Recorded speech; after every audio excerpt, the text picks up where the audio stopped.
আসসালামু আলাইকুম। সবাইকে জুমা মুবারক। মূল আলোচনায় চলে যাচ্ছি। সৌদি আরব, পাকিস্তান এবং তুরস্কের মধ্যে আজকে গুরুত্বপূর্ণ একটি সামরিক বা প্রতিরক্ষা চুক্তি হচ্ছে। এই চুক্তি মধ্যপ্রাচ্যে কী ধরনের প্রভাব ফেলবে, আঞ্চলিক ভূ রাজনীতি ও কৌশলগত সমীকরণে কী প্রভাব ফেলবে, বিশ্ব রাজনীতিতে কী প্রভাব ফেলবে, দক্ষিণ এবং দক্ষিণ পূর্ব এশিয়ায় কী প্রভাব ফেলবে, বিশেষ করে ইরানের সাথে তুরস্কের, সৌদি আরবের এবং পাকিস্তানের কোন ধরনের প্রভাব পড়বে, এই বিষয়গুলোই সবচেয়ে বেশি আলোচিত হচ্ছে বা বেশি আলোচনা হওয়ার কথা। আরও বড় পরিসরে দেখতে হলে এই যে জোট হতে যাচ্ছে, এই যে চুক্তি হবে, সেই চুক্তির প্রেক্ষাপটে এই জোট কি মধ্যপ্রাচ্যে যে ইসরায়েল অনেক বড় সংকট তৈরি করেছে তাদের ব্যাপারে এই জোট বিশেষ কোনো ভূমিকা নেবে কিনা, এরকম নানা প্রশ্ন আছে। এই প্রশ্নগুলো নিয়েই এখনকার আলোচনা। আশা করি আপনারা শেষ পর্যন্ত সঙ্গে থাকবেন।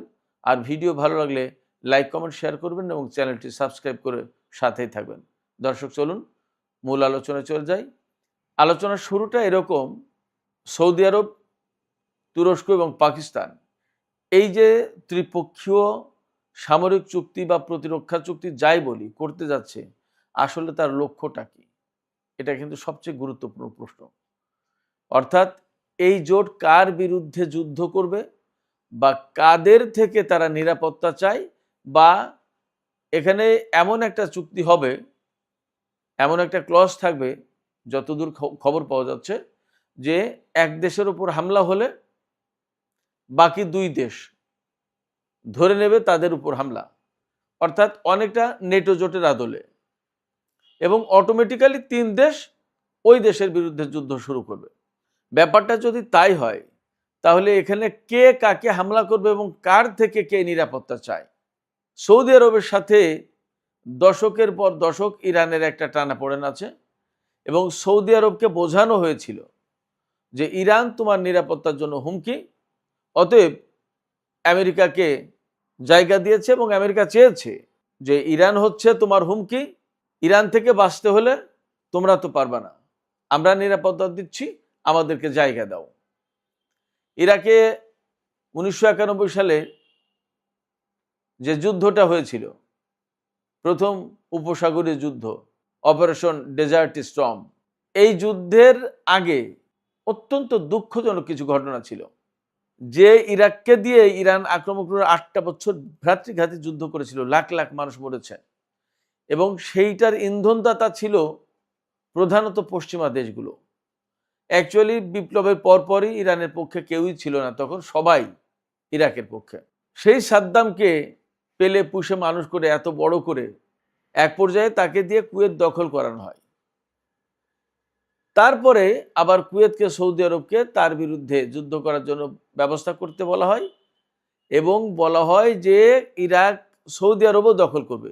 এই মুহূর্তে যদি ইরাককে থামানো না হয় তাহলে সৌদি আরব দখল করে নেবে, কুয়েত তো দখল করেছেই। তখন এই কুয়েত, সৌদি আরব, আরব দেশগুলো সবাই চিন্তা করে আমরা কি করব তাহলে? তখন আমেরিকা বলে জায়গা দাও, আমরা ব্যবস্থা করে দিচ্ছি। ব্যাস, মধ্যপ্রাচ্যে সৌদি আরবের ঘাঁটি হয়ে গেল। যুদ্ধ করে, কত কায়দায় কৌশলে, কত কিছু করে সাদ্দামকে উৎখাত করে দিয়ে সেখানে নিজেরা মধ্যপ্রাচ্যে বিস্তীর্ণ ভূমিতে নিজেদের ঘাঁটি, নিজেদের সমস্ত প্রভাব প্রতিপত্তি বিস্তার করলো। তারা বলল কি, ইরান তোমাদের প্রচণ্ড রকমের শত্রু, ইরানের হাত থেকে বাঁচতে হলে আমরা লড়াই করবো, আমাদের জায়গা দাও এবং সেইভাবে সাপোর্ট দাও। ঘাঁটি আমেরিকার সৈন্যরা থাকে, খায় দায়, পয়সা দেয় আরবরা। সেই সৌদি আরবকে বোঝানো হয়েছে ইরান তোমার অনেক বড় শত্রু, ইরান তোমাদের দেশ দখল করে নেবে, তোমাদের ধর্ম দখল করে নেবে, তোমাদের মক্কা মদিনা দখল করে নেবে, কত কিছু। ইরানকে বিরাট বড় শত্রু, শিয়া সুন্নির অ্যাঙ্গেল থেকে অনেক বড় শত্রু হিসেবে দেখানো হয়েছে। প্রত্যেকটা আরব দেশকেই সেইভাবে দেখানো হয়েছে, এবং সেইভাবে এখনো শত্রু ভাবে তারা। যদিও এই যুদ্ধের সময় এই সমস্ত দেশ সরাসরি ইরানের বিরুদ্ধে এখন লাগাতার যুদ্ধ করেন, ভেতরে ভেতরে কি কি করেছে সেটা তো আমরা কম বেশি খবর পাচ্ছি কুয়েত, বাহরাইন, সংযুক্ত আরব আমিরাত, এরা আমেরিকা ইসরায়েলের সাথে মিলে ইরানের উপর হামলা চালিয়েছে। সৌদি আরব করেছে কি করেনি এখনো পরিষ্কার না। তো আমেরিকা যে পরিস্থিতি, তাতে যুদ্ধে তারা হেরে যাবে এবং তারা এখান থেকে চলে যেতে বাধ্য হবে, যা পরিস্থিতি মনে হচ্ছে। তাহলে সৌদি আরবের নিরাপত্তার হবেটা কি? এই ভয় থেকে তারা এখন পাকিস্তান আর তুরস্কের সাথে চুক্তি করে নিজেরা বাঁচার চেষ্টা করছে। তাহলে কি দাঁড়ালো? তাহলে ইরানকেই তারা প্রধান শত্রু হিসেবে দেখলো। কিন্তু ফ্যাক্ট হচ্ছে ইরান সৌদি আরবকে হামলা করবে না। সৌদি আরবকে হামলা করবে না ইরান। যদি সৌদি আরবকে হামলা না করে তাহলে তুরস্কের সাথে আর পাকিস্তানের সাথে তো ইরানের যুদ্ধ করার প্রশ্ন আসছে না। সৌদি আরব ভেতর থেকেই পরিবর্তন, যদি কিছু হয় তো ভেতর থেকেই হবে, ইরানের কিছু করতে হবে না যুদ্ধ করে। এবং এই যে ইসরায়েলের সাথে গাজার যুদ্ধ, লেবাননের যুদ্ধ, ইরানের যুদ্ধ, আমেরিকা ইসরায়েলের সাথে ইরানের যুদ্ধ, এর সাথে ইয়েমেন, ইরাক, লেবাননের যোদ্ধারা এরা যে জড়িত হয়ে গেল, এই যে গত 2-3 বছর 4 বছর ধরে মধ্যপ্রাচ্যে যে সমস্ত কাহিনী ঘটছে, যুদ্ধ, সংঘাত, সংঘর্ষ, যে সমস্ত আগ্রাসন, হামলা, পাল্টা হামলা, এই সমস্ত ঘটনায় মানুষের মনোজগৎ পাল্টে গেছে এবং সাধারণ মানুষ বুঝে ফেলেছে কে মুসলমানের পক্ষে, কে ন্যায়ের পক্ষে, কে সত্যের পক্ষে, কে ইসলামের পক্ষে, আর কে এগুলোর বিপক্ষে, কারা এর বিরুদ্ধে। এগুলো মানুষের কাছে পরিষ্কার। যখন আমেরিকায় এই অঞ্চল থেকে চলে যাবে, যদি চলে যায়, তাহলে আলটিমেটলি ভেতর থেকে মানুষ জেগে উঠবে বলে মনে করা হচ্ছে। এটা বিরাট একটা আশঙ্কা আছে সৌদি আরবের ভেতরে এবং অন্য দেশগুলোর ভেতরেও। সেই জায়গায় সেই পরিবর্তনের জন্য ইরানকে হয়তো যুদ্ধ করা লাগবে না, অটোমেটিক পরিবর্তন হয়ে যাবে। যারা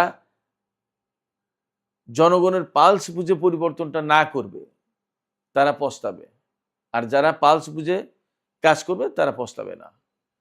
এই না পস্তানোর খাতায় থাকবে কাতার এবং ওমান আপাতত। বাকিদের সংকট আছে যদি তারা যেভাবে চলছে এইভাবে চলে। যাই হোক, তো তাহলে ইরানকে আপাতত শত্রু হিসেবে বা থ্রেট হিসেবে মনে করে তুরস্ক এবং পাকিস্তানকে ডাকছে সৌদি আরব যে আমরা আসো একসাথে মিলে একটা চুক্তি করি, যে চুক্তির মূল গল্প হবে কি, আমার উপর হামলা করলে তোমরা দুজন যুদ্ধে জড়িয়ে যাবে।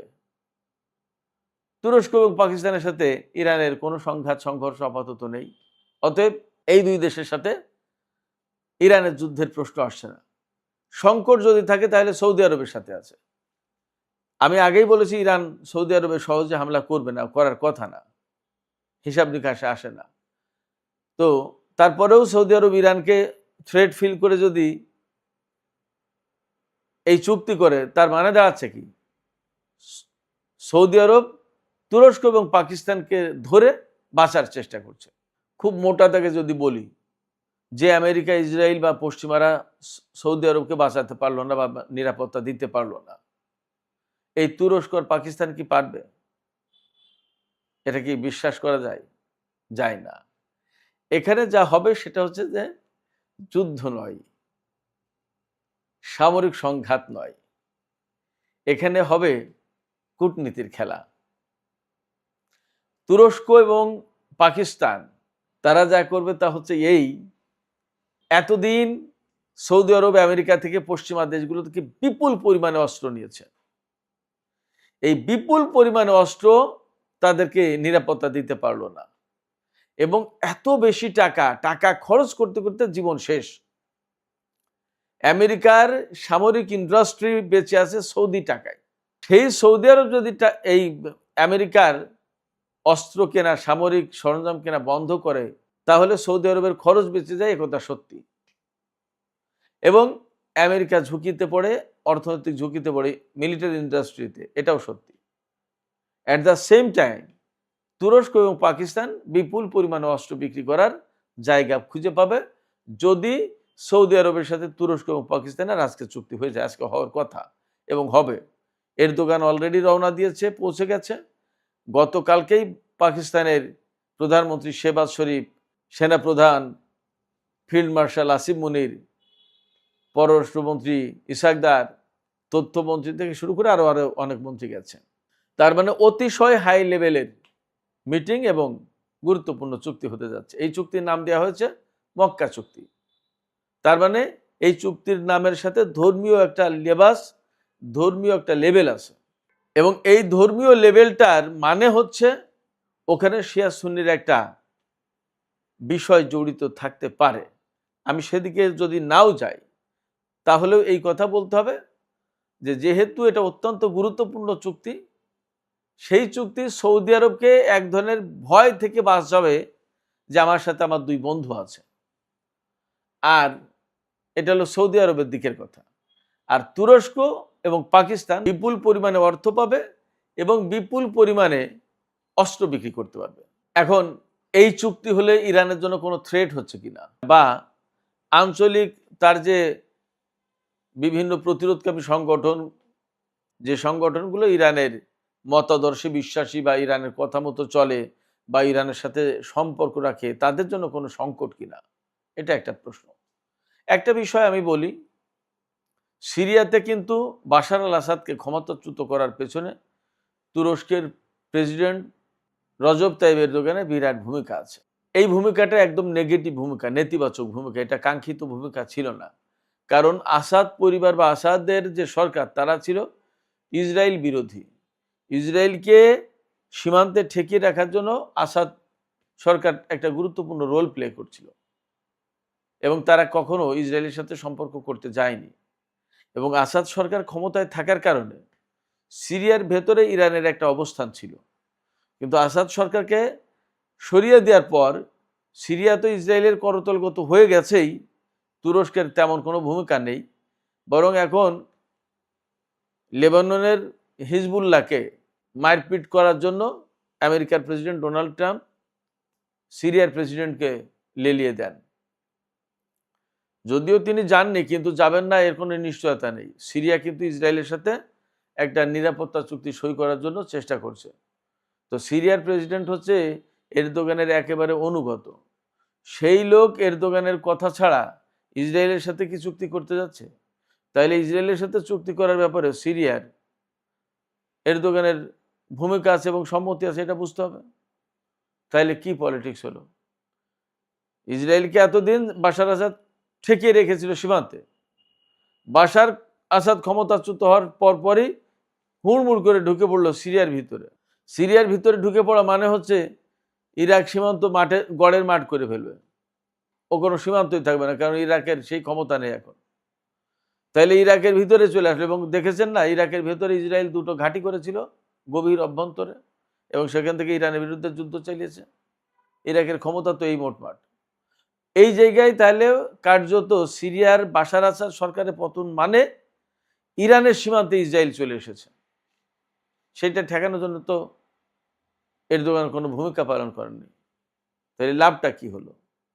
তো সেই জায়গা থেকে এই চুক্তি ইরানের জন্য কোনো থ্রেট হচ্ছে কিনা সেটা বিবেচ্য বিষয়। তবে আমি মনে করি যে ইরান যথেষ্ট কূটনীতিতে পারঙ্গম, তারা তুখোড়। তারা মনে হয় না যে তুরস্কের কারোর ভুলে বা কারোর ফাঁদে পা দিয়ে তুরস্কের সাথে যুদ্ধে জড়িয়ে যাবে, সংঘাতে জড়িয়ে যাবে ইরান। এটা করবে না। পাকিস্তানের সাথে এই সংঘাতের তো প্রশ্ন আসে না, বরং পাকিস্তান এই মুহূর্তে ইরানের সাথে বাণিজ্যিক চুক্তি করতে যাচ্ছে।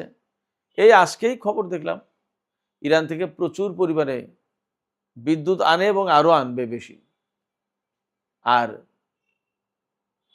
পাকিস্তানের প্রধানমন্ত্রী যে সৌদি আরব সফর গেছেন, এই সফরে সামরিক চুক্তির পাশাপাশি সৌদি আরব থেকে ফাইন্যান্সিয়াল হেল্প চান শাহবাজ শরীফ, এবং তার ব্যবস্থা হবে। তাইলে পাকিস্তান সৌদি আরবের সাথেও সম্পর্ক রক্ষা করছে, ইরানের সাথেও, এবং তার পেছনে কিন্তু চীন। আমি সবসময় পাকিস্তান নিয়ে কথা বলতে গেলেই চীনের প্রসঙ্গ আসবে। তো পাকিস্তান তুরস্ক যত যাই কিছু করুক মধ্যপ্রাচ্যে, চীনের সম্মতির বাইরে খুব একটা যাবে বলে মনে হয় না, অন্তত পাকিস্তান। যদি তাই হয় তাহলে দাঁড়াচ্ছে এই অঞ্চলে এই জোট হয়তো একটা স্থিতিশীলতা প্রতিষ্ঠার চেষ্টা করবে, এবং স্থিতিশীলতা প্রতিষ্ঠার চেষ্টা করার অংশ হিসেবে যদি তারা এই চুক্তি করে থাকে, তাহলে অবধারিতভাবে আমেরিকাকে মধ্যপ্রাচ্য থেকে চলে যেতে হচ্ছে বা আমেরিকা মধ্যপ্রাচ্য থেকে চলে যাবে। ইরান কিন্তু সবসময় বলে আসছে যে আমেরিকার উপস্থিতিটাই এই অঞ্চলে অস্থিতিশীলতা সৃষ্টির মূল কারণ, এবং যুদ্ধ করে তো আমেরিকা ইরানের সাথে পারছে না, এটা তো পরিষ্কার আমরা দেখতেই পাচ্ছি।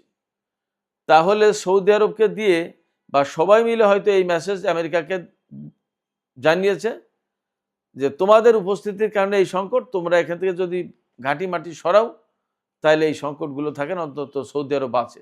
হয়তো সৌদি আরব আমেরিকাকে ঘাঁটি দিতে চাচ্ছেও না। তো ঘাঁটি যখন দিতে চাচ্ছে না আমেরিকাকে, আমেরিকার সেনারা সরে গেলেই ইরান ঢুকে পড়ে কিনা সৌদি আরবের ভিতরে, ইরাকের গেরিলারা ঢুকে পড়ে কিনা, ইয়েমেনিরা ঢুকে পড়ে কিনা, এই ভয় তো আছে। এই ভয় থেকে সেফটি পাওয়ার জন্য সৌদি আরব হয়তো তুরস্ক এবং পাকিস্তানের সাথে একটা চুক্তি করছে। হয়তো এই জায়গায় এই দুই দেশ ইরানকে বলবে যে আপনাদের এই রেজিস্ট্যান্স ফোর্সগুলোকে আপনারা একটু কন্ট্রোল করেন, এই অঞ্চলে আমরা সবাই শান্তিতে থাকি মিলেমিশে।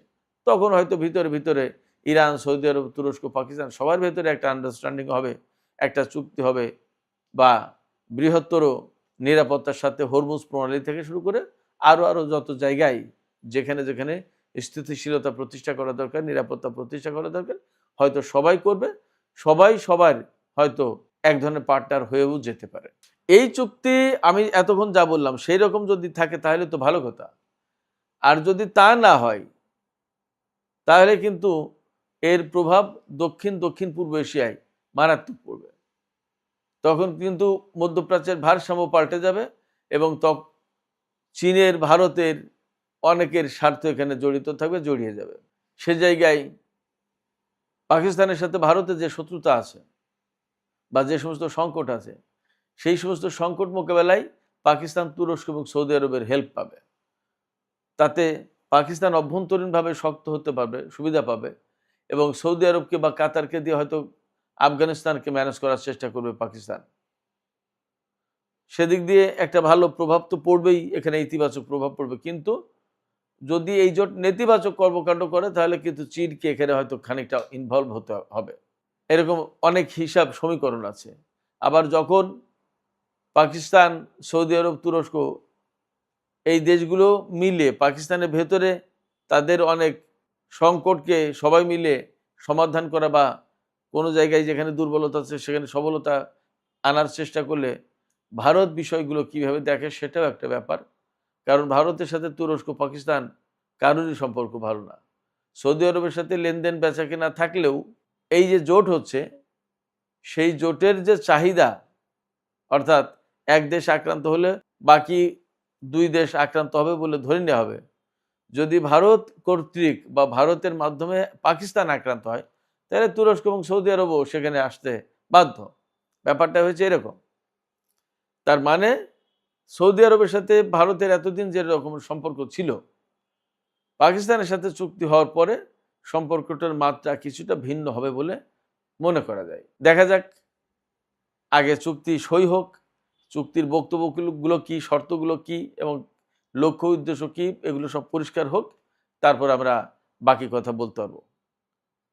আমরা অপেক্ষায় থাকি যে মধ্যপ্রাচ্যে ইতিবাচক প্রভাব ফেলবে এই জোট, এমনটাই আমরা আশা করি। তো সুপ্রিয় দর্শক, আজকের আলোচনা এখানেই শেষ করতে চাইছি। আলোচনা শেষের আগে আপনাদের মতামত জানতে চাই, সৌদি আরব, পাকিস্তান এবং তুরস্কের মধ্যে যে জোট হতে যাচ্ছে, এই জোট মধ্যপ্রাচ্যের স্থিতিশীলতায় কতটা ইতিবাচক ভূমিকা রাখতে পারে, এটা হলো প্রথম প্রশ্ন। আর দ্বিতীয়ত, এই জোট দক্ষিণ পূর্ব এশিয়ায় কোনো প্রভাব ফেলবে কিনা, আপনাদের মতামতকে জানিয়ে কমেন্টে লিখতে পারেন। আর ভিডিও ভালো লাগলে লাইক, কমেন্ট, শেয়ার করবেন এবং চ্যানেলটি সাবস্ক্রাইব করে সাথেই থাকবেন।